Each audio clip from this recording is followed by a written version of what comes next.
నేను తను ఆ సమయంలో అక్కడికి ఎందుకు వేయండు అని అడిగినవానే.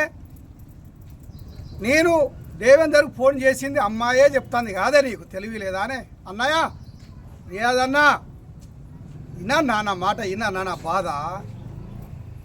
అయితే ఆ దేవేందర్ వాళ్ళ ఇంటికి ఎందుకు వచ్చిండమ్మా రాత్రి? దేవేందర్ భార్య ఎక్కడున్నదమ్మా? మరి అడిగావా? అడగలేదు.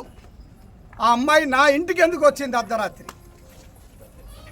నా ఇంటి మీద హరాస్మెంట్ ఎందుకు చేసింది ఒక నాయకుని ఇంటి పైన అని అడగలేదు. ఆమె నాడ దౌర్జన్యం చేసిన అని అన్నావు.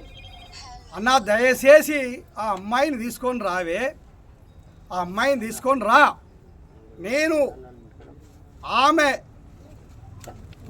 ఎంతమందిని హరాస్మెంట్ చేసిరో వాళ్ళు వస్తానని సిద్ధంగా ఉన్నారన్నా, సిద్ధంగా ఉన్నారు. ఆ అబ్బాయి భార్య రావడానికి సిద్ధంగా ఉన్నదన్నా. నా మీద కక్ష ఉంటే తీసుకోగాని అనవసరమైన కుటుంబాలను బజార్లు ఎత్తి కదా నాన్న, ఇది న్యాయమా అన్న నీకు?